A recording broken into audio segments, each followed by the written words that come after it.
आज की कहानी ऐसी है जिसे सुनने के बाद थोड़ा-सा ये तय कर पाना मुश्किल होगा कि कहानी क्राइम की है या फिर भूत की। क्योंकि रोज़ाना एक रूट पर जो बस चलती थी, वो अचानक से गायब हो जाती है और उसे जब काफ़ी ढूँढा जाता है, तो वो एक ऐसे जगह पे मिलती है बस जहाँ तक उसका पहुँच पाना ही पॉसिबल नहीं होता है। और इन सभी चीज़ों के पीछे की जो वजह होते हैं, वो उस बस में चढ़ने वाले मुसाफिर। वो मुसाफिर जिनकी मौत मेडिकली कई सालों पहले हो चुकी है। और ये तो कुछ भी नहीं है, पूरी कहानी में इतने टर्न और ट्विस्ट हैं, जो आपके रूह को भी अंदर से कँपा सकता है। और आप ये सोचने पर मजबूर हो जाएँगे कि आखिर ये हो कैसे गया? तो जल्दी से आप इस चैनल को सब्सक्राइब कर लीजिए और हम बढ़ते हैं आज के पूरी कहानी की तरफ।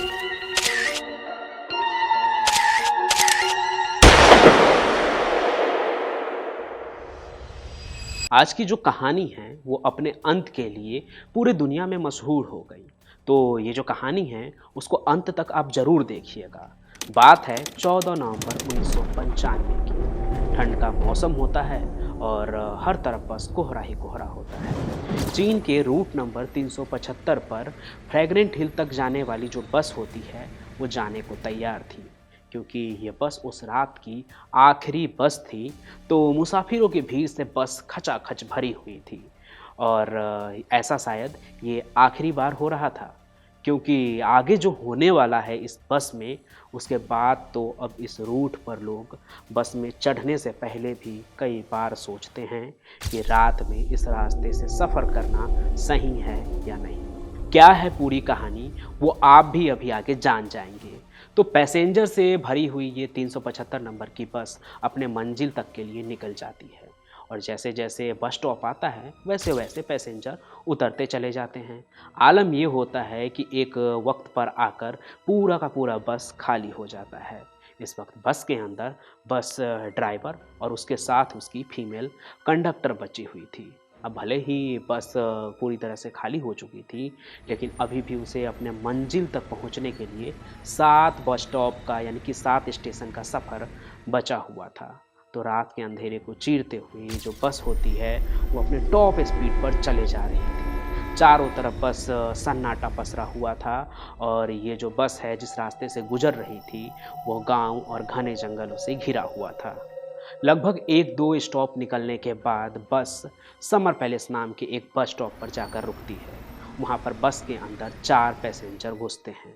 एक वृद्ध महिला होती है, उसके पीछे एक 19 साल का लड़का और एक यंग कपल बस के अंदर पहुँच जाते हैं।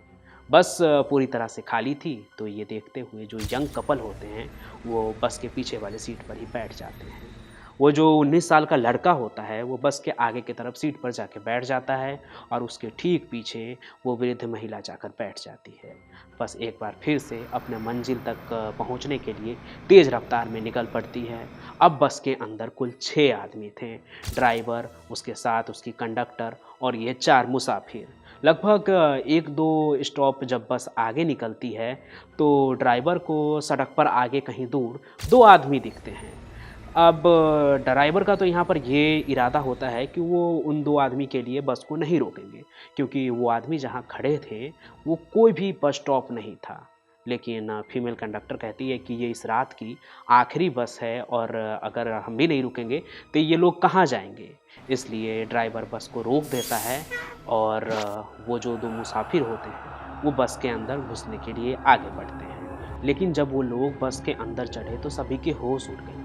क्योंकि जिन्होंने भी देखा उन्हें बाहर सिर्फ 2 आदमी ही दिखा, लेकिन जब वो बस के अंदर आए तो वो 3 आदमी थे और वो तीनों आदमी बड़े ही अजीब थे। उनमें से 2 का चेहरा तो इतना सफ़ेद था, किसी आम इंसान जो गोरा इंसान होता है उससे भी ज़्यादा सफ़ेद। ऊपर से जो तीसरा इंसान था उसका तो चेहरा भी नहीं दिख रहा था, उसके चेहरे के आगे पूरा उसका बाल से ढका हुआ था और वो अपने होश में भी नहीं था। उनका पहनावा-ओढ़ावा भी ऐसा था जिसे देखकर ऐसा लग रहा था कि ये आम लोग से तो काफ़ी हट के हैं, बहुत ही अजीब लोग हैं।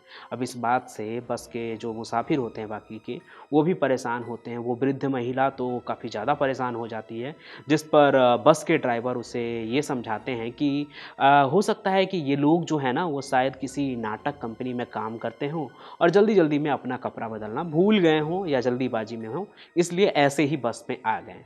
अब वो तीनों पीछे के सीट पर जाकर बैठ जाते हैं और बस आगे अपने मंजिल के लिए निकलने लगती है।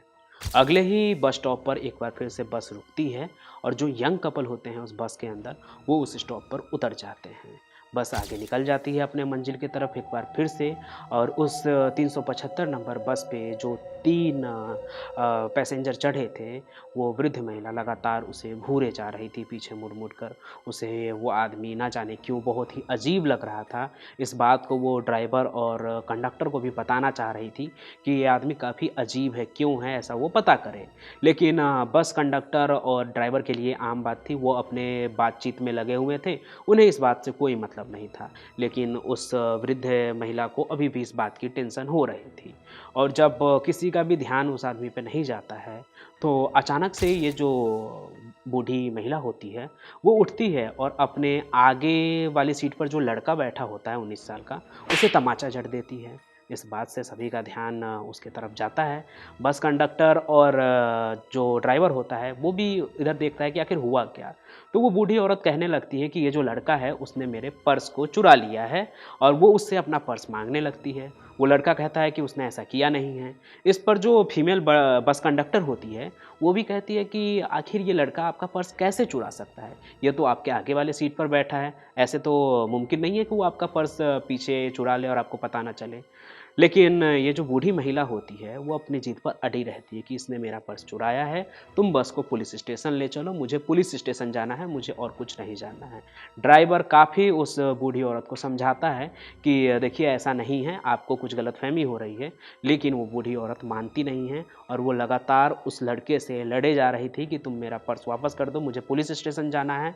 इस बात पे ड्राइवर को इतना ज़्यादा गुस्सा आता है कि वो अगले ही स्टॉप पे बस को रोक देता है और बस के नीचे बूढ़ी औरत को उतार देता है। बूढ़ी औरत अपने साथ उस लड़के को भी बस के नीचे उतार लेती है और बस का ड्राइवर उन दोनों को वहीं छोड़ देता है बस स्टॉप पे कि अब तुम्हें जो करना है, पुलिस स्टेशन जाना है, जहाँ जाना है जाओ। बस जो है वो अपने मंजिल पे ही जाएगी और बस ड्राइवर उन दोनों को वहीं छोड़कर उन 3 सवारी के साथ आगे के लिए निकल जाते हैं। अब तक जो बूढ़ी औरत उस लड़के को चोर-चोर कहकर चिल्ला रही थी, वो बस के जाते ही शांत हो जाती है, जैसे उसका कुछ चोरी हुआ ही ना हो। ये लड़का भी इस बात को देखकर काफ़ी मतलब एक तो उसके साथ जो घटना हुआ वो उससे काफ़ी परेशान था कि एक बूढ़ी औरत उसे चोर कह रही है। अब अचानक से वो शांत हो गई, ये देखकर वो काफ़ी ज़्यादा हैरान हो जाता है, जिस पर वो उस बूढ़ी महिला से पूछता भी है कि आपने मुझे चोर-चोर कहकर आपने बस से नीचे उतार दिया। ये आखिरी बस थी आज रात की, अब मैं अपने घर कैसे जाऊँगा?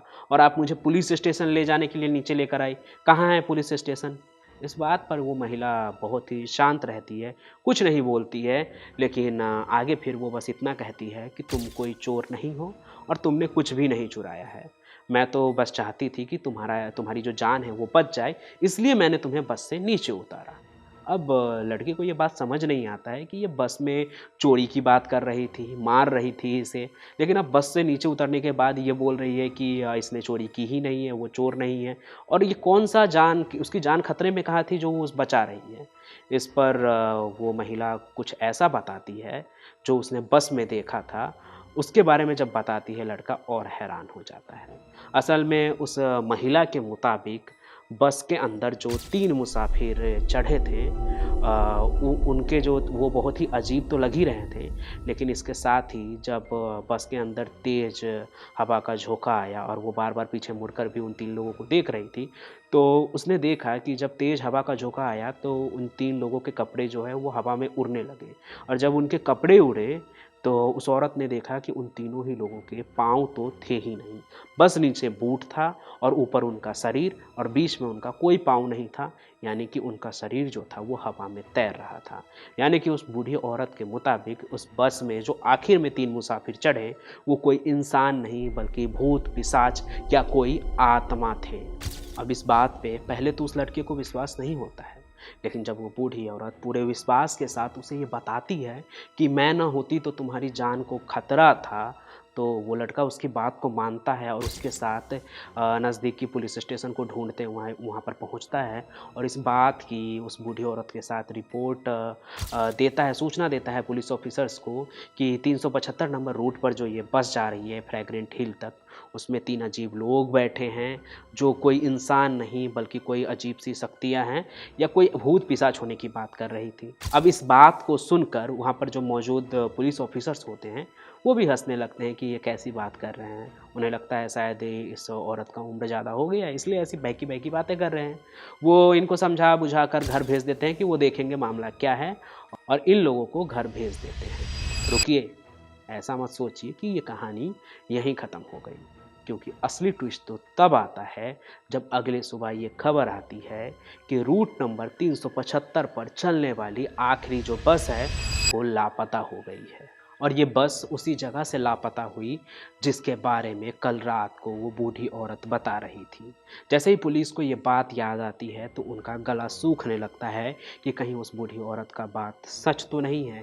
इधर बस को ढूंढने का अभियान शुरू होता है और उधर पुलिस सबसे पहले उस बूढ़ी औरत और उस 19 साल के लड़के को पुलिस स्टेशन बुलाते हैं और उनके पूरे बयान को ऑन द रिकॉर्ड दर्ज किया जाता है और फिर आगे छानबीन शुरू की जाती है। काफ़ी ढूँढा जाता है लेकिन कुछ भी पता नहीं चलता है। यहाँ तक कि बस स्टॉप पर लगे हुए सारे सीसीटीवी को भी खंगाला जाता है, लेकिन उसमें भी बस का कोई नामो-निशान नहीं होता है। असल में होता ये है कि जिस बस स्टॉप पर वो बूढ़ी औरत और जो 19 साल का लड़का होता है वो लड़-झगड़ कर उतरे थे, उस बस स्टॉप के बाद कहीं भी किसी भी सीसीटीवी कैमरे में बस कहीं दिखी ही नहीं।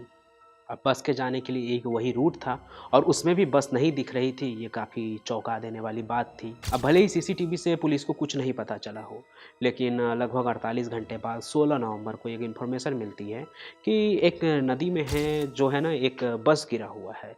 अब जैसे ही पुलिस वहाँ पहुँचती है तो उस बस को बाहर निकलवाते हैं क्रेन की मदद से और देखते हैं कि ये वही बस थी जो रूट नंबर 375 पर हमेशा चलती थी और उस रात यही बस भी गायब हुई थी। बस के अंदर से 5 लाश निकलते हैं और अब आप सोच रहे होंगे इसके बारे में कि इसमें इतना मिस्टीरियस क्या है जिसके बारे में मैं बात कर रहा हूँ।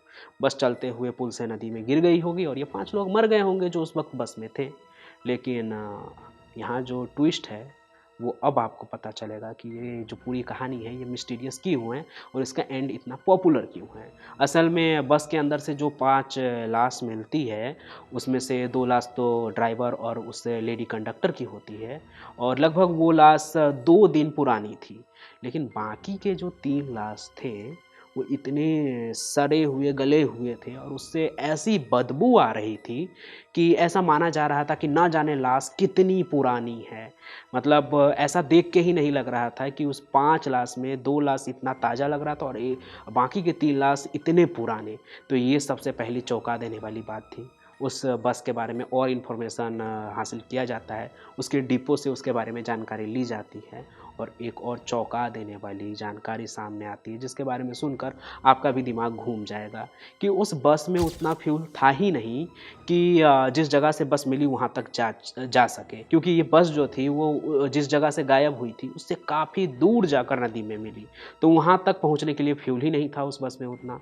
उसके बाद इस बात की तलाशी लेने के लिए जब बस के फ्यूल टैंक को खोल कर देखा गया तो वहाँ मौजूद सभी लोगों के होश और भी उड़ गए, क्योंकि उस फ्यूल टैंक में जो है तेल नहीं था बल्कि ताज़ा खून था, इंसानी खून।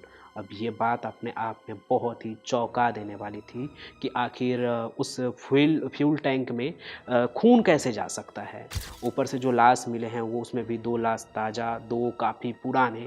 तो ये सभी बातें आपस में मेल नहीं खा रहे थे और ऊपर से इन सभी चीज़ों के पीछे जो उस बूढ़ी औरत की कहानी थी, इस केस को और भी ज़्यादा एक तरह से कॉम्प्लिकेटेड बना रही थी। पुलिस ने इसके पीछे काफ़ी छानबीन की, काफ़ी इन्वेस्टिगेशन हुआ, लेकिन आज के तारीख तक लगभग 30 साल गुजर गए इस पूरे वारदात को, लेकिन कुछ भी पता नहीं चला है और एक तरह का ये मिस्टीरियस केस बन के रह गया, जो अपने पीछे कुछ सवाल छोड़कर चला गया कि आखिर कौन थे उस बस में चढ़ने वाले वो 3 इंसान, या वो इंसान थे भी या नहीं, कोई भूत तो नहीं थे वो।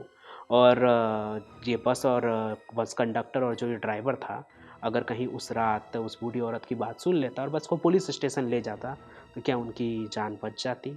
अब ये जितने भी सवाल हैं, मैं आज आपके लिए ही छोड़ कर जाता हूँ। आप हमें इसका जवाब कमेंट बॉक्स में दीजिए कि इस पूरे केस को सुनने के बाद आपको क्या लगता है, ये मामला पूरे तरह से क्राइम की है या फिर इसमें कुछ भूतिया एंगल भी है, या फिर आपको ये कहानी कैसी लगी और इस तरह की आप और भी कहानी सुनना चाहते हैं या नहीं? आज के सफ़र में बस इतना ही। क्राइम के दुनिया में घटने वाले ऐसे ही कहानियों को जानने के लिए आप हमारे इस चैनल को सब्सक्राइब कर लीजिए। हम मिलेंगे नए सफ़र में नई कहानियों के साथ, तब तक के लिए धन्यवाद।